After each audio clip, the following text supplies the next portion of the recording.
Hi friends, welcome back to Tama Talks Tox. My name is Austin McRight. I am the practice sales manager here at Lily Aesthetics and Wellness. Today I have the extraordinary honor to actually interview Mrs. Tama Tran. She is a national game trainer. She has been in the industry for over 12 years. To my opinion, she is an elite master injector. We're here to talk about all the myths and fun questions that we get in the office today. Let's begin.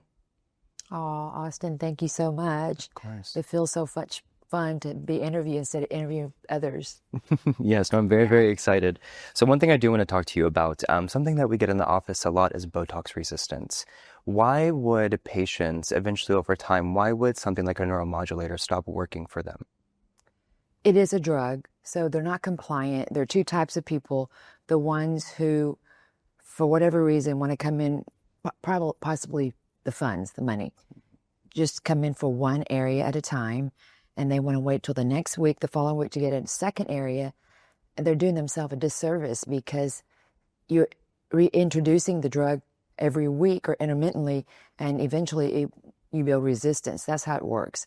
And the other type of client or patients is the type who, we know the drug peaks at 3 weeks, then it starts wearing off. So by like 4 or 5 weeks, they want to come back in for more, and they're a potential risk for building resistance as well. Yeah. So these are the two types. Yeah. So we have to respect the drug. We know that it works from 3 to 4 months, depends on the individual.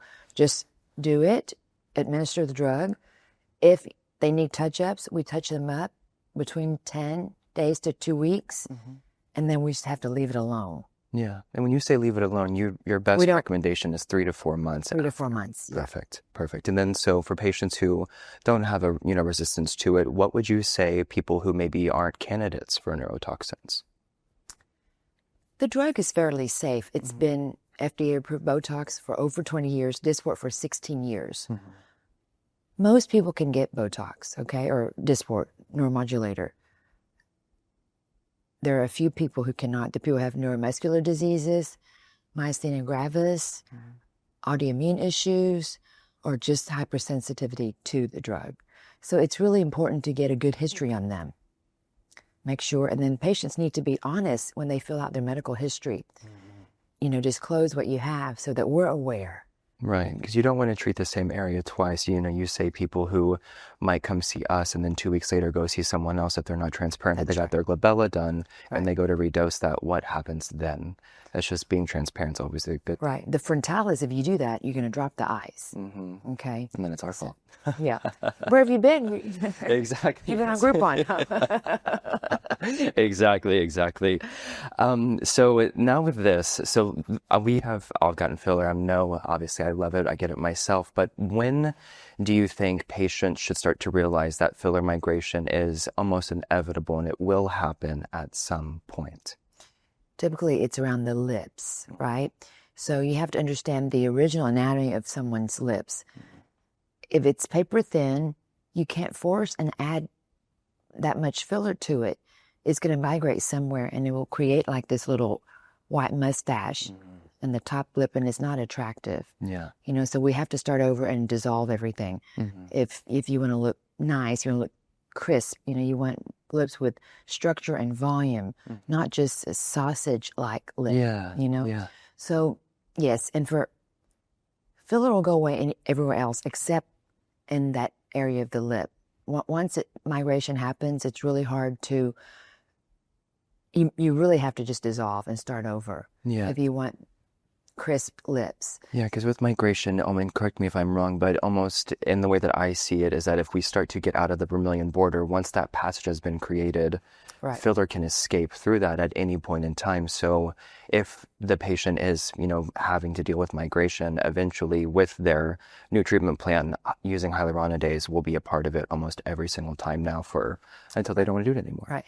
And product selection is important too. Yes. Because you want a product that moves with the lips, like an expression product around this area. Yeah. And then I also see migration in the tear trough area. Okay. Yeah, and that has to be dissolved too. Yeah. And if you don't dissolve the vermilion border or the tear trough, it will not go away. It stays there for a long, long time. Product selection and the depth, that's what causes the two things cause migration in the tear trough area. When you inject immediately in the tear trough and not support the mid face of the mid cheek, that would happen. And so when you're saying migration, is it when some aesthetic providers, maybe if they aren't seeing that, the patient might need a shelf right here and they just go right in? Is that when you're saying migration for it to fall instead of not focusing on you the see like face? a bulbous area in the tear trough. That's migration, as in the lips. And It's not normal looking, something odd. So if anything in the tear troughs, they would look more puffy, like seasonal allergies and that look. Yeah. Gotcha. Because this lymphatic system is right there too. And if it's placed too superficially and with the wrong product, it'll pull in water. You don't want a product that loves water because it will pull in and make that puffy. And you don't want that. Not too bad anyway. No. But speaking of being puffy, let's talk about the trend of pillow face. So there is, we all have our idea of maybe what that looks like or what that means. It's one thing to be soft, supple, to have a nice bounce to the skin. But I think we all know that pillow face is when you just look. Right. And that's a big, misunderstood thing out in social media. Okay. I don't know how many syringes those people have, and I don't know who they go to. Yeah. But 5 syringes or 5 ml of filler is only 1 packet of ketchup. So if you put all that in the lips, yes, it's not going to look correct or right. But if you place it all through the face, it would look good even on a younger person. Because think about it. We know that the beauty ratio is 1/3 horizontally and 1/5 vertically. So sometimes you're not born with beautiful structures like that. You have a recessed chin, a shortened chin. So that alone is going to take about 2 syringes. Yeah. If you don't have your flat, you don't have a zygomatic arch or cheekbones, that's half an ml. That's already 3 syringes. Okay, even for a young person. If you want to augment your lips, that's 4 syringes. And that doesn't create a pillow face or anything like that. It would look good. Exactly. So, and the word that people love to run with is the facial balancing. That's what they're talking about. So it's really proportions and ratio, beauty ratio. All the beautiful faces for the women in the world have the beautiful ratio. Vertical fifths and horizontal thirds. Yes. And the vertical fifth, the nose should match the eye, or in equidistance to the eye and all across. Yeah, and I think that's the one thing that's interesting is because when you look at someone who we might deem as having pillow face, right, you're thinking, oh my goodness, 20, 30 syringes in someone's face, but when yet done correctly, nobody should ever know. It should be almost natural. Exactly, very Beautiful. incognito. Yeah. Yes, exactly. Undetectable. And I think that the product selection and the people they go to, the providers, it's probably the depth to the plane. They're in the wrong plane. So it doesn't look quite right. Right. Yeah. We have so many things and toys. I call it toys, things, syringes. But many things are in toolbox, many product selection to give the proper outcome. To get beautiful outcomes. Yeah. So to kind of scope back a little bit, so when we're talking about doing multiple syringes or even doing multiple vials of, let's say, Sculptra, let's say, when could someone ever expect to have a granuloma or nodule? Because I know that term gets thrown around quite loosely because some patient might think one is the other, but when should we kind of expect that, or what would be the process if I came to you and said, hey, I'm noticing this, how could we take care of that? People get confused with those two terms, okay? Nodules are benign. Granulomas is a complication. So nodules typically is like a Sculptra nodule, okay? Because prior to 2020, so Sculptra is a powder, so you have to pre-mix that with sterile water. So prior to 2021, the FDA label to pre-mix the volume is only 5 ml. So there were some nodules, there's some incidences of nodules. But since 2021, the new FDA label is to mix with 8 ml of sterile water and 1 ml of lidocaine. So since 2021, there haven't been any incidences of nodules reported. That's good. Okay. Yeah. So what nodules are is just a product aggregation or product clumping in one area, one spot. So it's just you're making more collagen than needed right in that particular spot. But if it's not visible to the skin, I mean, you can palpate and can feel it, but it's not truly visible, just leave it alone and it goes away. They're benign. Just leave them alone. Granulomas, on the other hand, that's considered a complication to dermal filler, to a Vicross product, usually. And a Vicross dermal filler is cross-linked with the compound to make the product last longer in the skin. So I've seen that when granulomas happen, it's usually with those particular dermal fillers. And it presents with a hot nodule, hot knot, a pea size, it's warm to the touch, and it is painful. Okay. So your body is having an immune response to the product. It doesn't actively attack it. Yeah. Gotcha. Yeah. Okay. So we recommend a dose of steroids, a round of steroids, and then if that doesn't work out, then we have to dissolve it with Hylenex. Okay. And this could happen weeks, months, or years after injections. That's insane. Yeah. That's so and it has to be dissolved, or it's warm to the touch. It's a little knot under the skin, Yeah. So nodules, benign. Granulomas have to dissolve. Not so fine. It's a complication. Yes, but exactly. It can be resolved. Okay. Yeah. Is there ever a time where steroids would do the job justice, or is Hylenex always part of that treatment plan? I tried a little Hylenex first. Okay. I'm sorry, I tried steroids first. Okay. And probably 60% of the time it would go away. Would that just take more so like the tenderness down and the pain that the patient may be feeling, or is the complete pea-size formation, does that completely almost dissolve itself in I've seen it way? Both ways. Okay. Sometimes the steroids will do the trick, but if it's an older patient, then we have to dissolve it. And then that's back with taking a good history, product selection on mature patients and their underlying health issues, ongoing health issues, to see what's going on. When it's happened to me, it's been with a more mature patient. Yeah. So would you say that almost with, I guess anyone with any autoimmune disorders, would they be more at risk than someone who may not have severe or any underlying conditions at all? That's right. So when they're more mature, and I know that might happen because it's happened before, I just stick with the biostimulator with them. Okay. Okay. Yeah, I don't. Or I tend to choose a hyaluronic acid filler that is more pure. I don't pull out the Vicross product for them. So basically, I guess more so in closing of that, statement, if you will, there's just better success and least complications when not using a Vicross product. Right. Right. Yeah. Right. In my clinical experience. Hey, that's all that matters, right? Your word is word, and it's Bible. One thing with sculpture, I guess, for people that may be confused, because I know biostimulators are more of an upward trend now. Not that they were ever taboo before, but they weren't so public knowledge, if you will. When you were giving a treatment plan to your patients, why would you, I know some of them being mature, but why would biostimulators be the best thing for someone versus someone who's just wanting cheek lifting or, lower facelift? Why would that be a better option than doing a hyaluronic acid? Great question. Hyaluronic acid fills up the skin, but then your body breaks it down over time. We have hyaluronidase in our system that breaks down the filler. I don't mind that. It's good. Biostimulator stimulates your own collagen, because we know that starting at the age of 25, we lose 1% of collagen a year. So by the time you're 45, you've lost about 25% of collagen. So your face, you're starting to get jowling. The structure of your face is no longer there. The framework of your face is not visible. So that's why a biostimulator.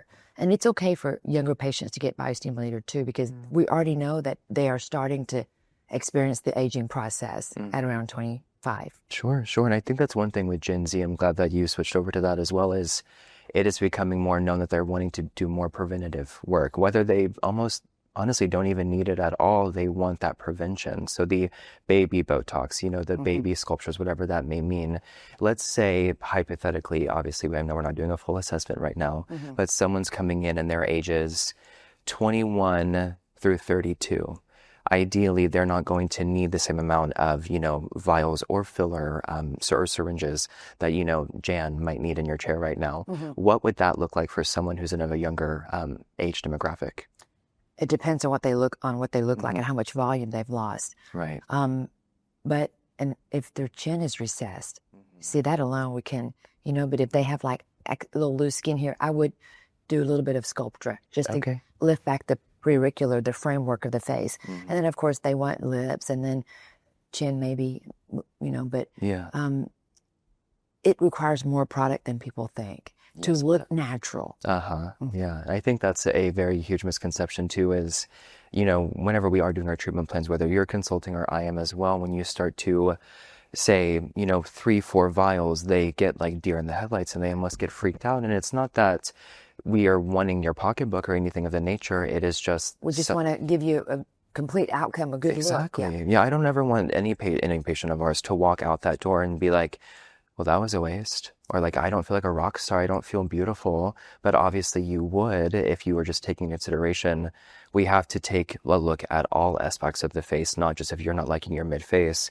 There's a reasoning for that, but we need full facial balancing. And with that, aging, there's 5 layers of the skin. The skin, which we can do lasers, skin care, hydrofacials. The superficial fat pad, we have an opportunity there too with filler and the dermis, Sculptra. The muscle, the SMAS, we can't do anything about.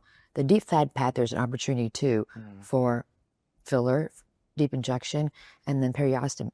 Periosteum is the bone, Sculptra. Yeah. So, the 5 layers of aging, that's something we have to consider when we're rejuvenating. That's very, very true. But then, within those 5 layers of aging, it sounds like 3 of them can at least be helped, which is nice. In a sense. 4, yeah, technically. Skin, dermis, deep fat pad, and bone.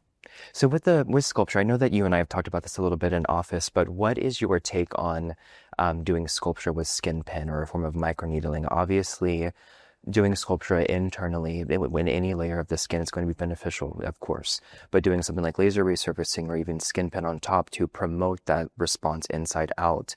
If you're having something inside and externally as well, what is the benefit of that altogether? Oh, that would be fantastic because Sculptra helps you stimulate collagen in the dermis on the bone because that's where we find collagen and elastin. And then the skin pen with exosomes or even Sculptra or whatever to PRP helps with the texture of the skin.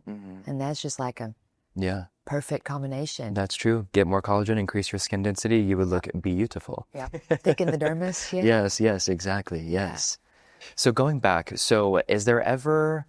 Obviously, a lot of patients get Sculptra, that it's not, people kind of make it a part of their routine. But let's say someone who is getting very good results with Sculptra, but they want a little bit more, and they come to you or I and say, hey, Tama, I'm thinking about getting a facelift.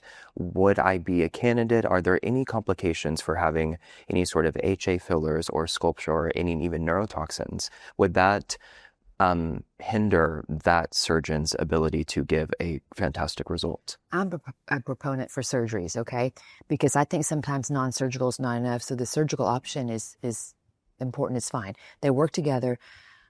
I've been told though that if you want to get surgery, you need to stop Sculptra for at least 1 to 2 years.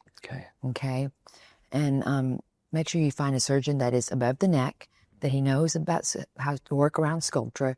And if you think about it, surgeons these days, they would do the deep plane facelift, but sometimes that's not enough structure for the patient. They would add fat, transfer fat, or Sculptra to support the structure. Understood. Because in reality, it all goes hand in hand, but I guess it's more so, where do we start first, right? Like when patients come in to see us, if they have, maybe not the best skin integrity and they're wanting to just fill, ideally we need to go in with lasers first. Because if you just have... I know you love lasers, I love lasers. The only thing is obviously, filler, in my, personal opinion, it is really all about just changing lighting and how it affects your face. It's all about the illusion of it all. However, let's say someone has, just... very large pores, acne scars, whatever it may mean. If we do filler in anywhere in the cheek area, we're going to highlight what you're not liking. That's right. So let's take care of your skin first. But it all goes hand in hand too, because if a patient was wanting a facelift, but their skin integrity was not great, that result is going to be so lackluster. Right. All of it they all work together. Non-surgical, surgical, and skincare. Yeah. Taking care of yourself, lifestyle, all of it. That goes a long way. It goes a long way. Yeah, no alcohol, guys. No smoking, exercise. Exercise every morning at 6, Pilates with Tama. She's great. You previously had Dr. Hans on the show. Let's kind of recap what were your key takeaways about face tight and body tight? We're talking about the same thing. Face tight is a procedure. It's surgical, but it's non-surgical. They use radio frequency to tighten the skin, gets rid of the fat. And it's like there are no incisions, like little cannulas that go in. Okay. Yeah, it's for someone who is, and that is something that's important.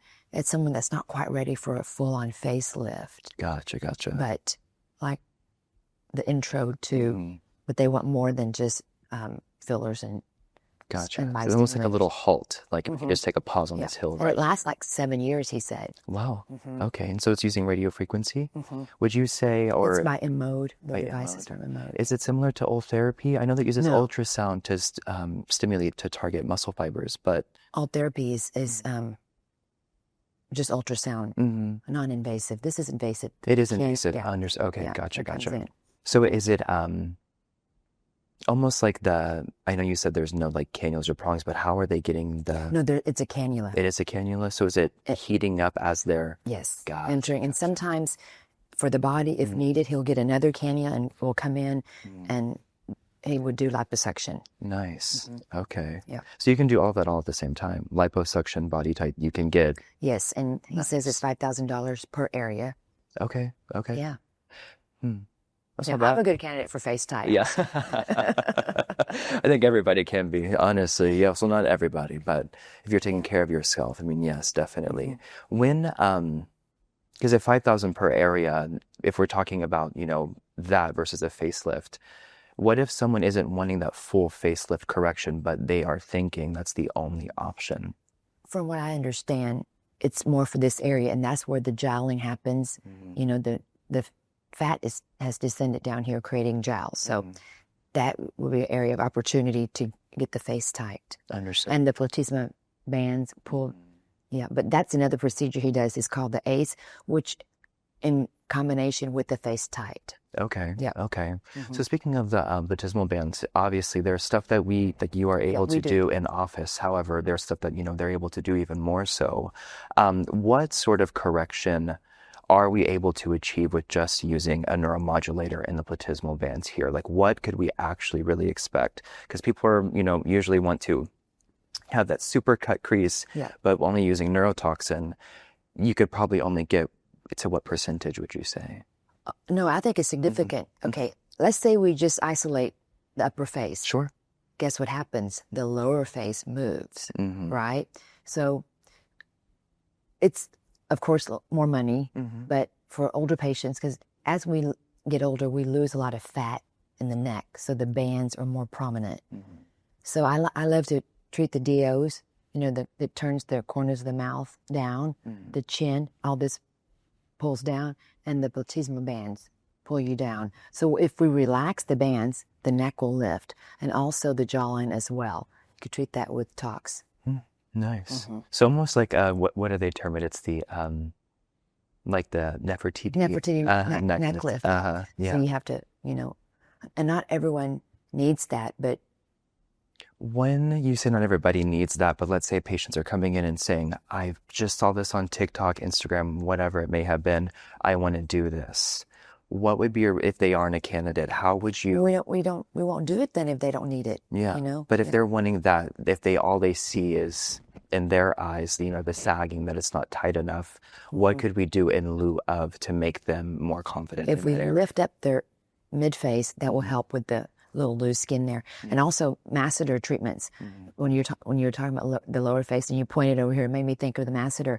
A lot of people come in and they want that made smaller. That we have to treat this area as well, because if we make this smaller, the loose skin is going to go right here. So we have to fix the AOs as well. Otherwise, it wouldn't look right. Right, because it has to fall somewhere. I mean, our skin is skin, right? I know we were just talking about this in the office, I believe yesterday, actually.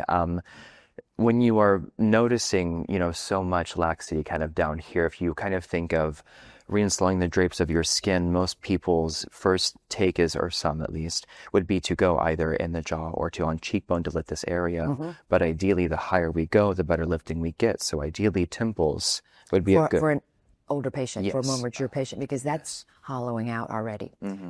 For those who are not aware, Tama and I, we are actually in the middle of building out our new practice and our new clinic. It is going to be state-of-the-art. Everything has been curated selectively for all of our patients, things that you guys know and love. I want Tama to kind of walk us through a little bit about, for the ones that know Lily Med Spa currently, what can we expect walking into Lily Aesthetics and Wellness? It's going to be a totally different vibe. It's going to be an experience. We've rebranded to Lily Aesthetics and Wellness, and the colors, the color scheme, the mood, the vibe will be different. You guys will really enjoy it, as we will. Yeah, You'll just have to wait and see. Yes, hopefully coming very, very soon. Yes. I'd probably say I think we are shooting for Q3 of this year. Quarter 3? August, is it? Yeah, Q3? Yeah, Q3, yeah. Maybe Q4, I don't know. Q3.